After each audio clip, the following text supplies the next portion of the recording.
Shalom, bien-aimés dans le Seigneur, que le Très-Haut vous bénisse richement. Voici encore présent sur ce plateau de tournage, en mode nid d'aigle, pour vous parler d'un sujet très capital. Et d'ailleurs, j'avais énoncé cela.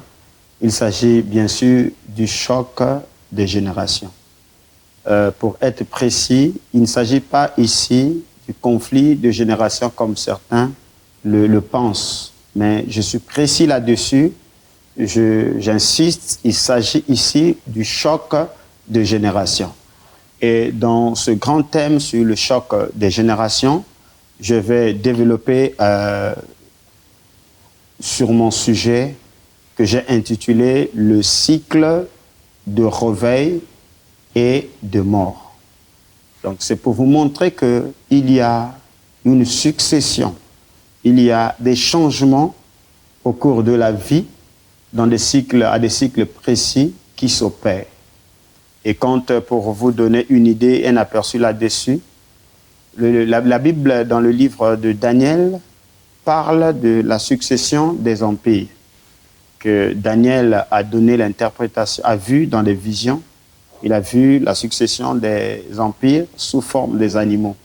Ainsi, il y a l'empire babylonien qui cède à l'empire perse, médo-perse, et de l'empire médo-perse, on passe à l'empire grec, et de l'empire grec, on passe à l'empire romain, et jusqu'à aujourd'hui.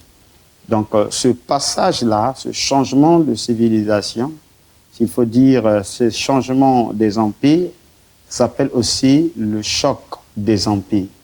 Comme aussi, il y a des chocs de civilisation. Et à présent, je vais traiter sur le choc des générations.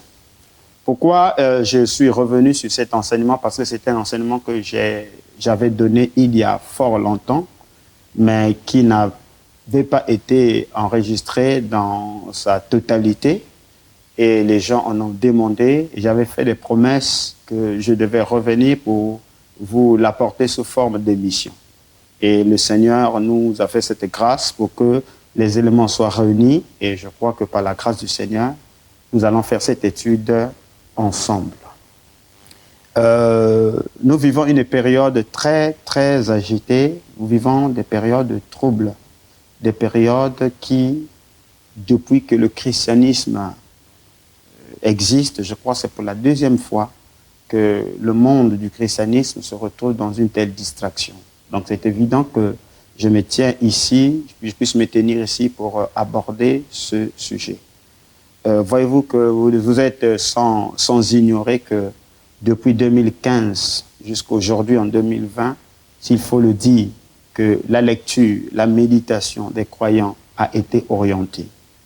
Là où les gens se réunissent dans des plateformes, dans des réseaux sociaux, partout ailleurs, voyez-vous que les croyants du message, ils n'ont qu'un seul sujet, c'est le sujet concernant les bandes Joseph, le Branham Tabernacle. Et je vous ai à l'œil, j'ai observé, c'est tout. C'est tout. Chaque jour, c'est le même sujet. Que tu rentres par-ci, par-là, là où les prédicateurs, les adeptes, les laïcs se retrouvent, que ce soit physiquement, que ce soit à travers des réseaux sociaux, c'est le seul sujet. C'est comme si dans la Bible, les 66 livres que nous avions, les 1000 et quelques brochures que William Branham nous a laissées, c'est comme si c'est le seul sujet que nous avons à traiter, alors que le ciel est rempli des bonnes choses. Et à mon avis, je trouve que c'est la plus grande distraction après celle de 325 au concile de Nicée. Et on retombe dans la même distraction. Et Frère Branham a comparé cela lors de l'attaque de la base navale des Américains, à Pearl Harbor, où ils avaient reçu des alertes que la flotte impériale et japonaise venait pour les attaquer. Mais c'est au même moment que tous les gardiens, tous ceux qui travaillaient à la transmission, tous ceux-là qui étaient comme des veilleurs, tous ceux-là qui devaient veiller, tous ceux-là qui étaient là à l'infanterie, chacun a demandé la permission pour aller se rassembler là où les femmes étaient dévêtus, là où les femmes s'exhibaient. Voyez-vous, dans cette distraction, ils ont oublié que l'ennemi était à leur trousse. Et j'aimerais attirer votre attention, vous qui êtes distraits, sachez que la catastrophe, la destruction, elle est plus grave que celle que subissent les Américains. Voilà pourquoi je vous invite à fixer votre attention, à me suivre si attentivement pour que nous puissions faire cette étude de façon unanime et d'un commun accord. Alors pourquoi j'ai intitulé ce sujet « Le cycle des réveils et des morts ». Voyez-vous que l'univers est constitué des principes, des lois, des cycles, et c'est nous seulement, les hommes, surtout ceux-là qui se disent des chrétiens, qui ne comprenons point ces lois-là. Frère Branham dit qu'aucun réveil ne va au-delà de 1260 jours ou 3 ans et demi ou 42 mois. Ça veut dire que Dieu peut nous oindre dans une saison donnée et nous devons toujours observer ces principes parce qu'on ne peut pas avancer sans des repères. William Branham nous dit dans la prédication, je crois si je ne me trompe pas, les ailes d'une colombe blanche comme neige. Là, il dit qu'à chaque 7 ans, quelque chose lui arrivait. Or, lorsque vous prenez le chiffre 7 ans, nous retrouvons dans le livre de Daniel, chapitre 4. Je crois que Nebuchadnezzar a été chassé de son royaume et il a été isolé des hommes par cette maladie, cette démence qu'il avait atteint pendant 7 ans. Et ces 7 ans correspondaient à 360 jours fois 7 qui donne 2520 jours, qui est bien sûr le double de 1260 jours. Donc, dans notre vie, nous devons observer les 7 ans. Nous devons observer les 7 ans, bien sûr, qui est un cycle sabbatique. Nous devons observer les 1260 jours pour voir si l'énergie que le Seigneur nous a donnée pour agir sur un laps de temps, et si nous atteignons ce temps-là, nous devons nous renouveler. Comme Frère Branham a dit que l'aigle, lorsque sa vue affaiblit, il repart sur le rocher de sa naissance pour se renouveler. Et nous sommes partis sans tableau de bord et on fonce, sans des repères. Là où il y a même des panneaux de signalisation, on dit stop, voilà, on fonce. Et c'est cela le malheur. Mais le Seigneur va nous aider, je crois, par cet enseignement, pour que les consciences des gens soient éveillées, les esprits des gens puissent revenir sur la véritable ligne et les gens puissent comprendre que nous avons une mission qui est une mission très noble. Alors, pour l'entrée de jeu, je vais prendre une écriture dans le livre de Juges, chapitre 2, le verset 10. Alors, écoutez ce que les Saintes Écritures déclarent. « Toute cette génération fut recueillie auprès de ses pères. Et il s'éleva après elle une autre génération qui ne connaissait point l'Éternel, ni ce qu'il avait fait en faveur d'Israël. » Et ceci est l'écriture de base sur cet enseignement, je crois qui aura 9 émissions ou 9 sous-titres. Donc, le livre de Juges ici, il s'agit de la période où Israël fut établi déjà dans la terre de Canaan. Et ces événements-ci se passent après la mort de Josué, qui était le remplaçant de Moïse. Et la Bible dit que toute la génération fut recueillie auprès de ses pères.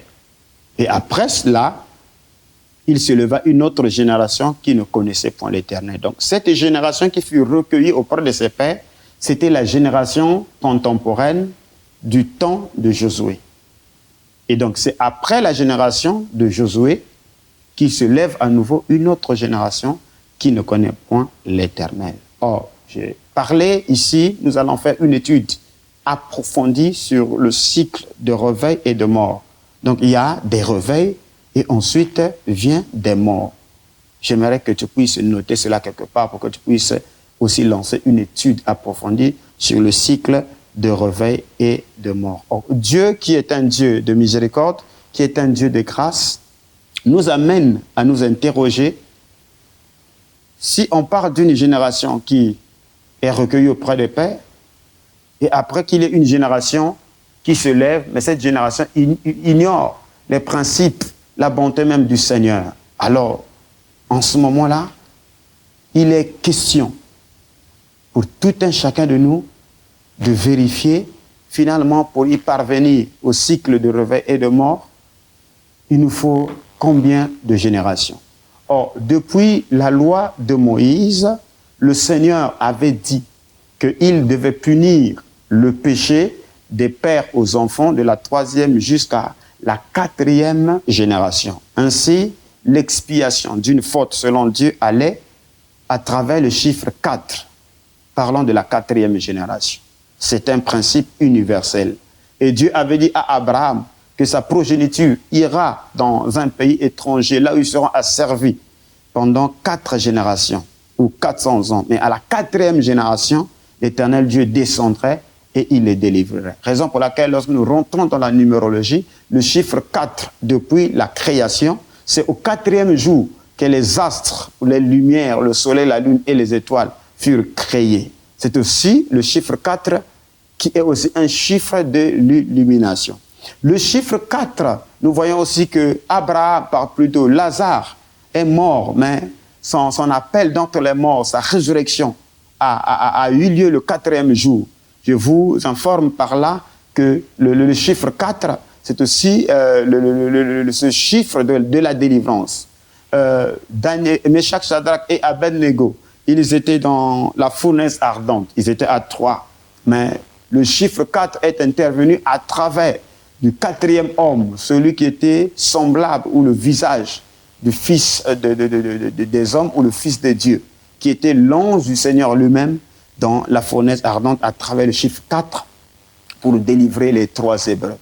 Et aussi pour ainsi dire Job, la Bible dit que Job vécut pendant longtemps et il vit ses enfants, ses petits-enfants jusqu'à la 4e génération.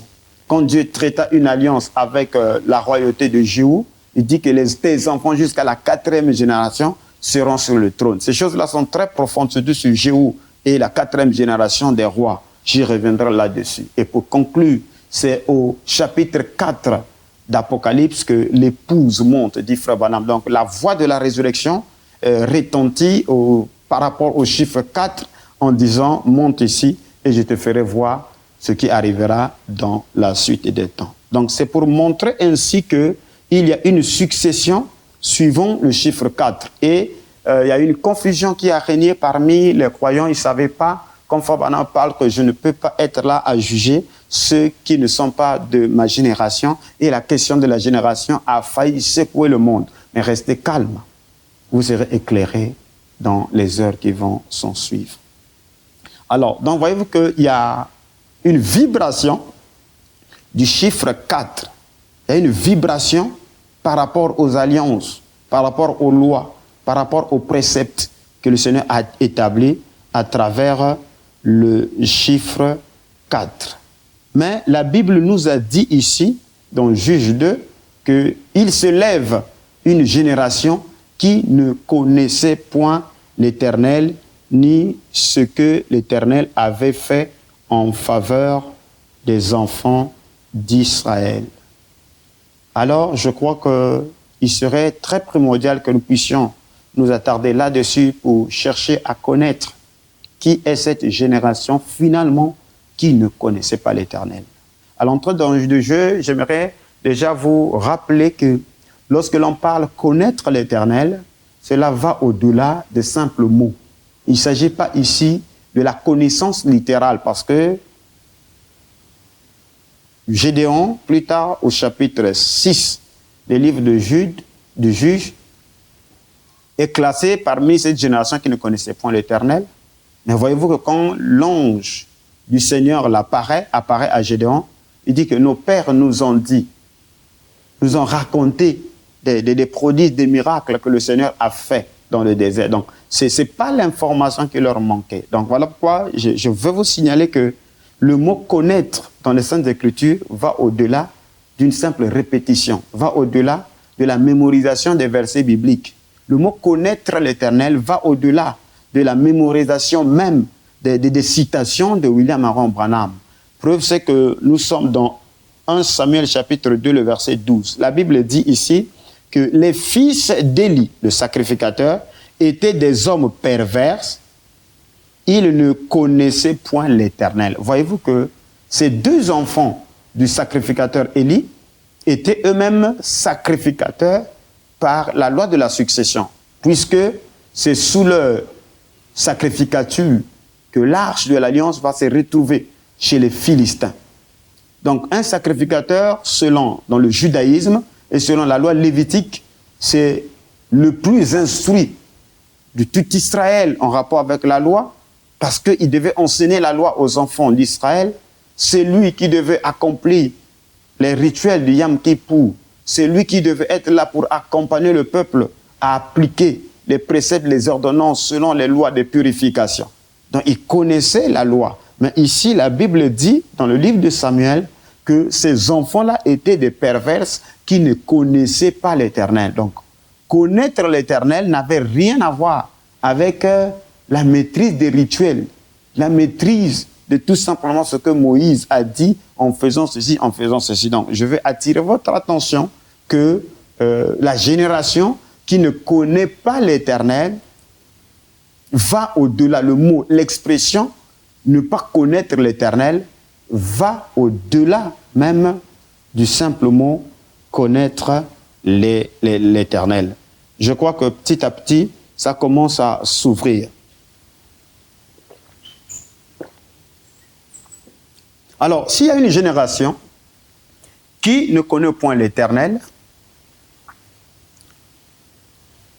pour avoir une maîtrise parfaite de cette génération, il est nécessaire que nous fassions un retour systématique vers les générations précédentes. Ainsi, lorsque nous étudions l'histoire d'Israël, nous avons là, pour y parvenir jusqu'au livre de Juges, et juste avant l'arrivée de Samuel, il y a la succession des 4 générations.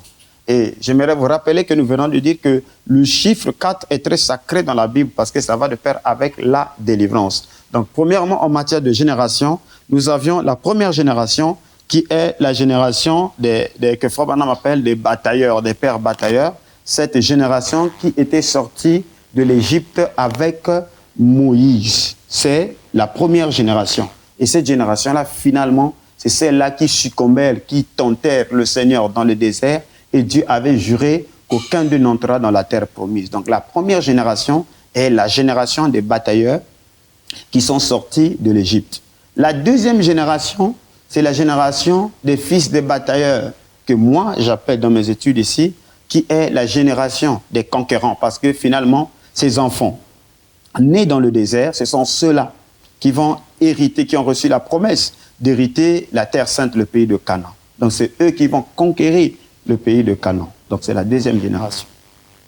La troisième génération, c'est celle-là, la génération qui ne connaissait pas l'Éternel, parce que la Bible dit que lorsque la génération qui vécurent au temps de Josué furent recueillis auprès de leur père, alors c'est alors qu'il se leva une autre génération qui ne connaissait point l'Éternel. Donc la génération qui ne connaît point l'Éternel est considérée comme étant la troisième génération, qui est la génération du temps des juges, qui de temps à autre, il ne peut pas faire 50 ans à vivre seul. De temps à autre, Dieu est obligé de susciter des lumières des juges pour provoquer des réveils temporaires. La quatrième génération, je l'appelle ici la génération apostate, la génération des esclaves, la génération totalement affaiblie. Donc, voyez-vous qu'il y a là une succession de façon systématique de 4 générations. Avant d'avancer, j'aimerais faire intervenir le prophète lui-même pour que tu puisses comprendre qu'il y a un choc de génération, qu'il y a un cycle de réveil et de mort dans chaque âge. Et Dieu va nous aider pour que vous puissiez comprendre la différence entre un âge, une dispensation et aussi une génération. Nous allons rentrer dans l'exposé de cet âge de l'Église, dans l'âge d'Éphèse, à partir de la page 88. Ici, dans l'âge d'Éphèse, Frère Branham est en train de définir l'âge d'Éphèse comme étant le premier âge, qui est d'abord d'ailleurs les talents de mesure, parce que tous les âges de l'Église vont tirer pour modèle l'âge d'Éphèse. Voilà pourquoi Frère Branham, quand il veut se comparer à son ministère, il veut comparer son ministère, il ne le compare pas avec, comment il s'appelle, Colamba ni Luther. Il compare son ministère avec celui de Paul, parce que tout nous ramène vers Éphèse. Et il dit que j'ai enseigné exactement comme Paul. Et si ceux de Paul entrent, assurément, les miens aussi entreront. Donc j'aimerais que tu puisses comprendre que là, que l'âge d'Éphèse est l'âge modèle sur lequel sera calqué tous les autres âges de l'Église. Mais la reproche que Dieu fait à l'âge d'Éphèse, c'est que malgré tout cela, l'âge d'Éphèse avait commencé à abandonner son premier amour. Donc c'est à partir de cette base de la reproche que Dieu ou le Seigneur fait à l'Église d'Éphèse que nous allons développer le cycle des réveils et des morts, et aussi cette loi-là des 4 générations qui se succèdent dans un âge de l'Église. Alors, écoutez ce que Frère Branham dit. Apocalypse chapitre 2, le verset 4. Il dit, mais ce que j'ai contre toi, c'est que tu as abandonné ton premier amour. Frère Branham dit que pour comprendre ceci, vous devez savoir que l'Esprit ne parle pas seulement au sein originel d'Éphèse. Ce message s'adresse à l'âge tout entier qui a duré 120 ans. Ainsi, son message est destiné à toutes les générations incluses dans cette période. Donc, l'âge d'Éphèse est une période, et quand Dieu parle, il inclut cet âge-là. Et plus tard, Frère Branham dit que ça va même jusqu'au-delà, parce que à chaque âge, l'Église aussi abandonne son premier amour. Or, l'histoire se répète toujours. Dans les générations d'Israël, nous voyons une génération qui connaît un réveil. Puis, dans la génération suivante, le feu diminue. Dans la 3e génération, il peut rester quelques braises encore rougeoyantes. Mais dans la 4e génération, il peut bien ne plus rester de la flamme originelle. Alors que fait Dieu? Donc voyez-vous que la déchéance intervient suivant un cycle de 4 générations. Alors Dieu rallume le feu et le même processus recommence. Donc pour que nous puissions arriver à la fin d'un âge, il y a une succession de 4 générations. Et quand Dieu rallume le feu, c'est pour montrer ainsi cet âge-là touche à sa fin et tout ce qui reste, ça devient la cendre des méchants et Dieu commence à nouveau un âge de l'Église. Alors, Frère Branham dit que le salut n'est pas transmis par naissance naturelle, pas plus que la succession apostolique n'existe. Ce n'est pas la parole. Au début, il y a des vrais croyants nés de nouveau. Mais quand la génération suivante arrive, ce ne sont plus des purs chrétiens. Donc, voyez-vous que la déchéance s'établit de façon progressive. L'oubli des merveilles du Seigneur s'établit de façon progressive. Voyez-vous? Et c'est ce que Frère Branham est en train de démontrer ici. Je continue, Frère Branham me dit,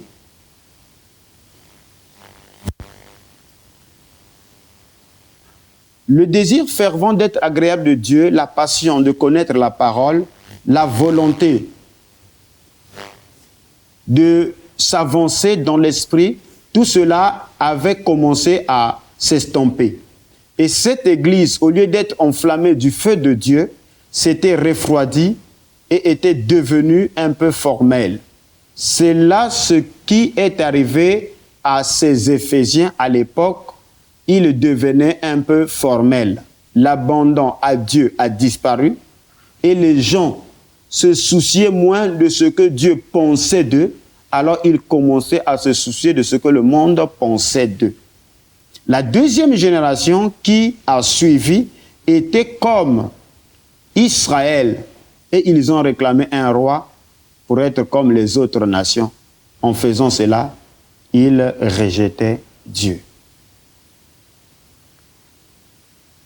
à la page 429, cette citation est très intéressante. Il dit, le cycle de réveil et de mort n'a jamais cessé. Il suffit de vous rappeler cette dernière époque où Dieu agissait dans l'esprit, quand les hommes et les femmes s'habillaient comme des chrétiens, qu'ils allaient à l'église, qu'ils priaient toute la nuit, qu'ils allaient au coin de la rue et qu'ils n'avaient pas honte des manifestations de l'esprit. Ils quittaient leurs vieilles églises mortes et ils faisaient le culte dans des maisons ou dans les lieux, dans des vieux entrepôts. Ils avaient une réalité, mais avant longtemps, ils ont eu assez d'argent pour construire de nouvelles églises, toutes belles, et ils ont mis une chorale au lieu de chanter eux-mêmes, pas pour Dieu. Ils ont donné des uniformes à la chorale, ils ont organisé ce mouvement, des hommes ont pris la direction et ils ont tout fait de mettre à lire des livres qu'on ne devait pas lire. Ils ont levé les barrières et des boucs sont venus prendre la relève. Leur joie avait disparu, la liberté de l'esprit était partie. Oh, ils ont bien entretenu une forme, mais le feu s'était éteint et il ne restait pas grand-chose d'autre que des cendres noircies. Vous voyez ce que Frère Branham est en train de montrer ici, c'est très grave. Et nous ne devons pas considérer les dires des Frères Branham en les prenant comme des théologiens, ni des simples historiens. Voyez-vous que Frère Branham a d'abord commencé à montrer comment l'église d'Éphèse s'est affaiblie. Et cet affaiblissement a suivi un cycle. Et ce cycle est réparti suivant 4 générations. C'est ce que j'appelais le choc de génération, qui est différent de votre fameuse interprétation des conflits de génération. Ici, je suis précis, je suis en train de vous annoncer les oracles de Dieu à travers des chocs de génération. Et Frère Branham, il descend plus bas, il montre que ce choc de génération est un cycle de réveil et de mort. Donc, lorsqu'il y a un réveil qui démarre, assurément, ça se terminera par une mort. Et cette mort interviendra à la 4e génération, parce que Dieu, il punit l'iniquité des pères aux enfants, de la 3e jusqu'à la 4e génération. Voilà pourquoi Frère Branham dit que voyez-vous que lorsque vous observez que la chaleur originelle, la flamme originale finit par disparaître, le feu du commencement s'éteint et les gens font quoi? Commencent à entretenir la forme. Et ce qui reste, ce n'est que de la cendre noircie. Comme aujourd'hui, parmi les croyants, ceux-là qui prétendent, les prétendus, parce que les gens ne sont pas des croyants, ils entretiennent la forme. Ce que l'Écriture appelle, le frère Branham appuie cela, ayant la forme de la piété, mais il renie ce qui fait la force. Je prends un exemple. Comment voulez-vous 12 personnes nées sous 12 signes zodiacaux différents, mais qui produisent la même nature, avec des slogans du genre « Nous sommes des aigles ». Ils ont la même nature, le même comportement, la même tempérance et tout ça. C'est faux. C'est même le signe distinctif, c'est des traits même d'une loge. Parce que les gens qui sont nés sous le placement, l'influence des étoiles, ils peuvent pas, le Saint-Esprit ne peut pas les tailler de la même manière. Et si vous pensez que vous reflétez la même nature, vous reflétez les mêmes attitudes, vous réagissez devant un fait de façon identique, ce n'est que des limitations. On entretient la cendre noircie, on entretient la forme. Et c'est cela la mort. Or, vous devez comprendre une loi que Frère Branham montre ici, je vais lire la citation, que la courbe de la déchéance descend en bas. Et voilà pourquoi Frère Branham, pour exclure Caïn de la lignée sacrée, est obligé de poser ce fondement-là. Voilà pourquoi Frère Branham dit que une génération d'aujourd'hui, la génération d'aujourd'hui, sera moins intelligente que la génération qui va venir. Et ce sont ces principes-là que nous, parfois, les leaders, que nous n'arrivons pas à comprendre. Mon frère responsable leader, sache que tu seras remplacé, que tu le veuilles ou pas, parce qu'il y a une loi qui te rattrape. Cette loi-là, c'est celle que je suis en train de développer ici, sur le choc des générations. Donc, Dieu ne peut pas oindre quelqu'un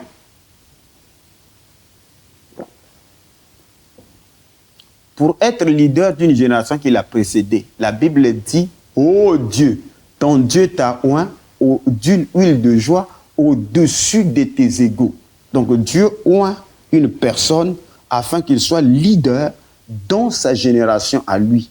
Tu ne peux pas être leader dans une génération qui t'a précédé, ni une génération qui viendra après toi. Et parce que le principe est que la génération qui vient après toi est censée avoir plus d'informations, plus intelligent, mais moins fort. Écoute, Frère Branham, dans l'exposé de cet âge de l'Église, la page 105, c'est l'âge toujours d'Éphèse, Frère Branham dit que, il dit que, bien sûr, depuis longtemps, les spécialistes de la Bible ont établi deux lignées d'hommes. Une lignée pieuse par Seth et une lignée impie fondée par Caïn. Et il est étrange, mais vrai, que ces spécialistes ne nous ont jamais dit comment il se fait que Caïn était ce genre de personnage qui il était, alors qu'Abel et Seth étaient de la lignée spirituelle et pieuse. En effet, Caïn aurait dû être spirituel, suivant le principe des chocs de génération ou du cycle de réveil et de mort. Caïn devait être spirituel en temps normal.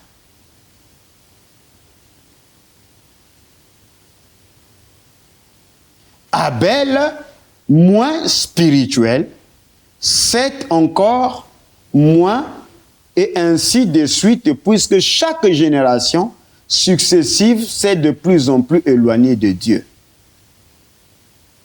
Donc, si Caïn était de la lignée véritable de Dieu, suivant la ligne de la déchéance ou de la dégradation, Caïn devait être plus spirituel que Abel. Parce que Abel était plus spirituel que Seth. Frère Branham dit que vice et versa jusqu'à la fin. Raison pour laquelle vous verrez que dans cette courbe de déchéance, Adam n'a pas pu vivre 1000 ans.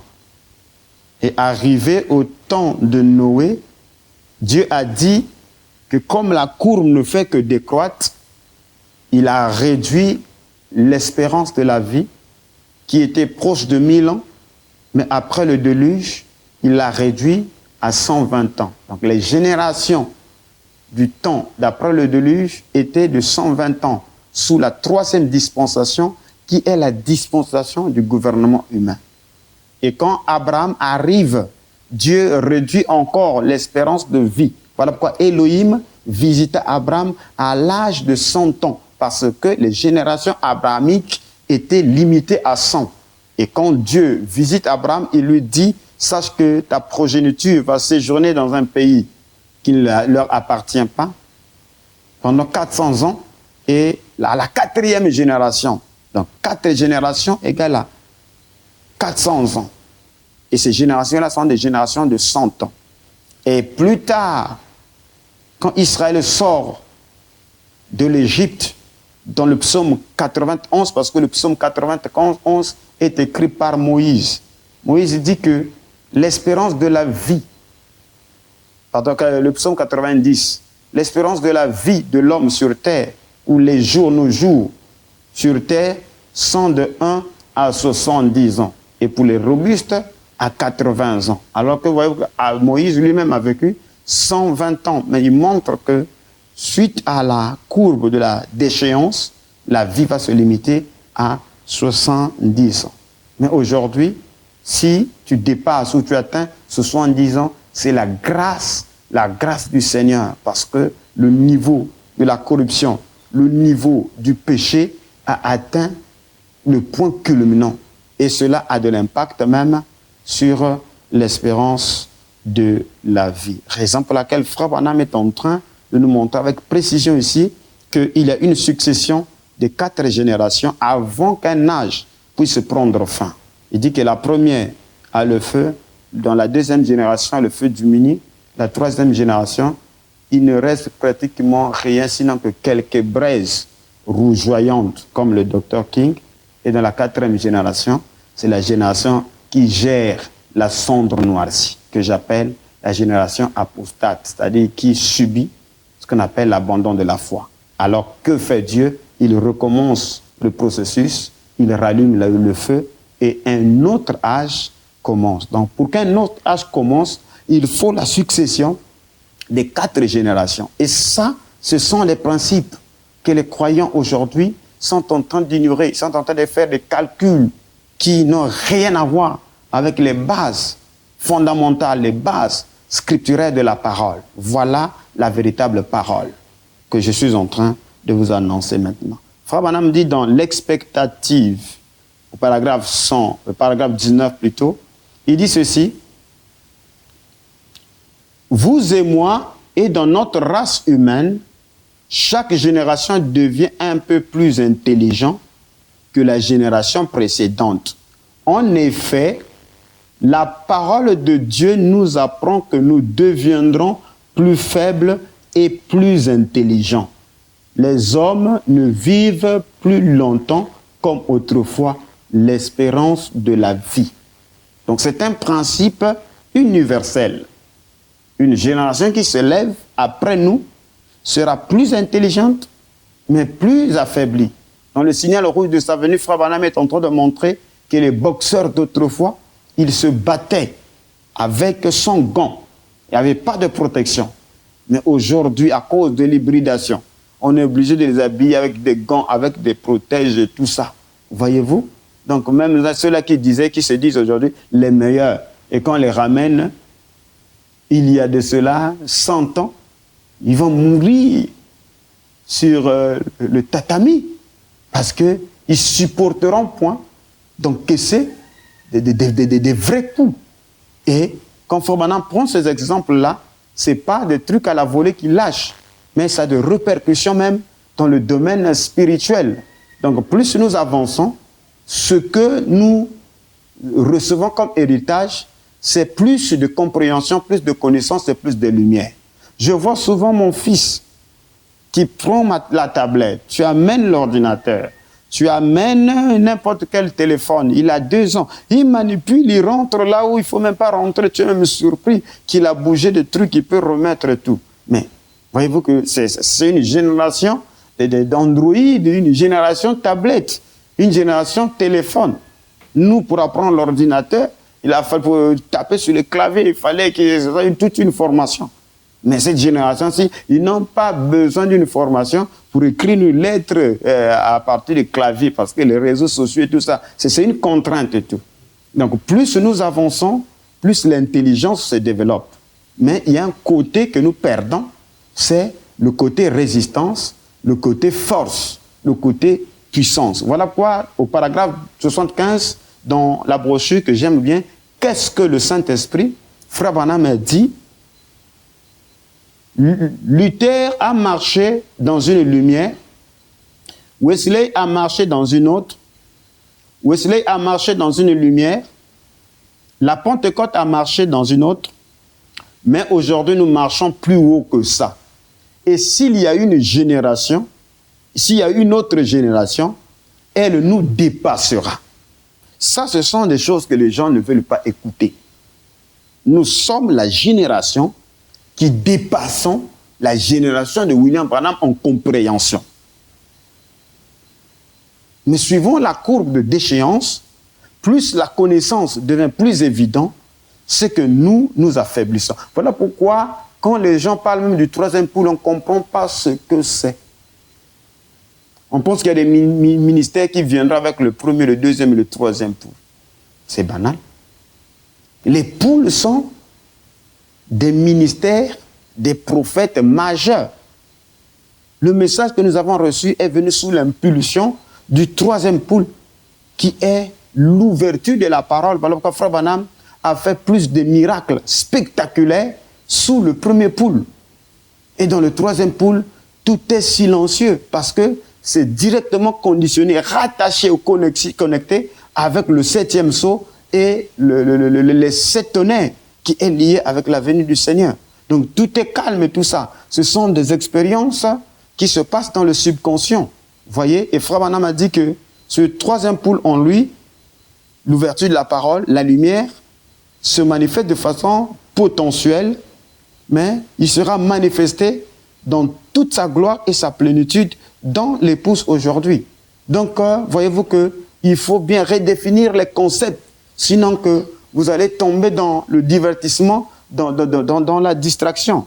Alors, voyez que c'est très sacré ici, ce que Frère Branham est en train de dire. Dit que lui, il a été un prédicateur qui est venu avec une lumière plus élargie que celle qu'avaient les pentecôtistes. Et Frère Branham lui-même, il dit, s'il y a une génération qui vient après nous, elle nous dépassera. Parce que la parole de Dieu, l'évangile, voyage suivant le mouvement du soleil en rapport avec les civilisations et même la technologie. Donc du vivant de Frère Branham, la technologie était la bande. Et vers la fin de son ministère, il voulait percer vers l'audiovisuel, c'est-à-dire la télévision. Aujourd'hui, nous allons au-delà même de la télévision, parce que le carrefour de l'information aujourd'hui, avec l'arobase, c'est plus rapide et tout ça. Donc hier, pour avoir des informations, il fallait aller dans des bibliothèques. Mais aujourd'hui, à partir de là où je suis, je n'ai pas besoin d'aller dans une bibliothèque. Tu peux acheter des livres et tout, avoir tes informations. Il n'y a plus... En fait, ça vient supprimer les écarts. Tu n'as pas besoin d'aller en Israël pour aller vérifier une information. Par contre, tu peux directement rentrer en contact avec la bibliothèque de Tel Aviv. Tu achètes avec ton iPhone et tu as tous les documents en PDF. Donc tu as la même information que le rabbin qui est là-bas, qui les lit sous forme de manuscrit. Pourquoi? Parce que la technologie a avancé. Et dommage que la technologie a avancé. Toi, mon frère, tu ne veux pas avancer. Tu restes avec la technologie des années 60. Mais tu as un sérieux problème, mon frère. Tu dis non, je suis à l'ancienne mode. Mais reste à l'ancienne mode, nous voyageons au fur et à mesure que la parole de Dieu est en train de se développer, que l'évangile est en train de se développer, que les civilisations sont en train de se développer. Frère Branham a dit quelque chose, que géographiquement, la lumière, le soleil est à l'ouest. Et si nous continuons, nous repartons vers la Chine, la civilisation jaune, le pays du soleil levant. Aujourd'hui, la force et l'économie se dirigent vers le pays du soleil levant et toi, tu es là avec les yeux fixés vers l'ouest. Mais tu as un sérieux problème.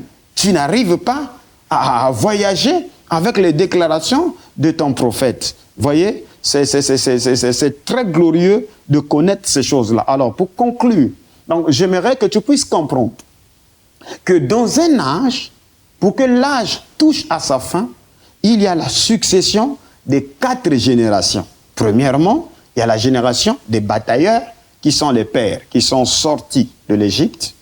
Deuxièmement, il y a la génération qu'on appelle la nouvelle génération, des fils des batailleurs. Ce sont ces enfants nés dans le désert. Ce sont ceux-là qui rentrent dans le pays pour le conquérir. Et Frère Branham les a dit, c'est eux le grain qui vont conquérir le pays. Maintenant, dans ce pays-là, il y a une génération qui va naître. Cette génération-là est la 3e. C'est celle-là que juge le chapitre 2, le verset 10, quand la génération qui a vécu avec Josué eut disparu, s'élève à nouveau une nouvelle génération qui ne connaissait point l'Éternel. Et il y aura une 4e génération, ça sera la génération apostate, la génération qui ne font que semblant en train d'entretenir de la cendre noircie, parce que dans la troisième génération, Frère Branham nous dit qu'il ne reste que quelques braises rougeoyantes, parce que c'est l'âge des juges. De temps à autre, il y a des réveils saisonniers qui viennent, des messagers saisonniers, des lumières saisonnières qui apparaissent, et pendant quelque temps, il y a le feu. Donc, pendant ce temps que je suis en train de parler là, je suis un juge. Voilà que vous sentez que ce que je libère là, ce sont des lumières pour maintenir des gens. Donc, lorsque tu m'écoutes, tu ne peux pas dormir. C'est-à-dire, quand je parle de dormir, c'est le sommeil spirituel. Si tu as l'étincelle de la parole, les paroles, les enseignements que je donne, ça a de l'impact sur les véritables fils de Dieu pour les pousser à aller étudier. Et ça, c'est l'onction des juges qui agissent sous la troisième génération. Donc, les quelques braises rougeoyantes là, que Frère Branham dit là, ce sont des hommes qui sont illuminés, qui peuvent apporter la chaleur, ou qui peuvent influencer, qui peuvent stimuler avec le vin nouveau aux autres personnes. Voyez-vous? Et après cela viendra une génération faible, une génération d'érudits, une génération, je crois qu'elle est même en préparatoire là, qui ne connaît pas l'histoire de la parole, c'est-à-dire les générations qui ne méditent pas, la génération qui ne lit pas, la génération qui lance que les moteurs de recherche, cette génération qui n'a que des citations, ils connaissent, ils n'ont jamais lu une brochure du début jusqu'à la fin. C'est cette génération qu'on est en train de préparer, c'est-à-dire la génération des cotations. Voilà pourquoi quand ils prêchent, vous sentez qu'il y a le vide. Donc il faut rattraper cela. Et donc nous reviendrons, je vais situer progressivement avec des dates.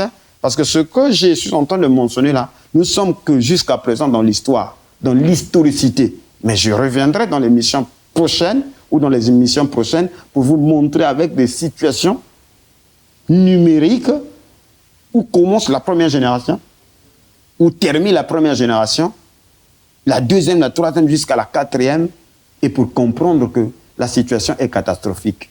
Voilà pourquoi arrêtez avec le divertissement. Parce que 1 Corinthiens chapitre 10 dit que nos pères ont mangé la manne. Ils ont tous été baptisés en Moïse, dans la mer et dans la nuée.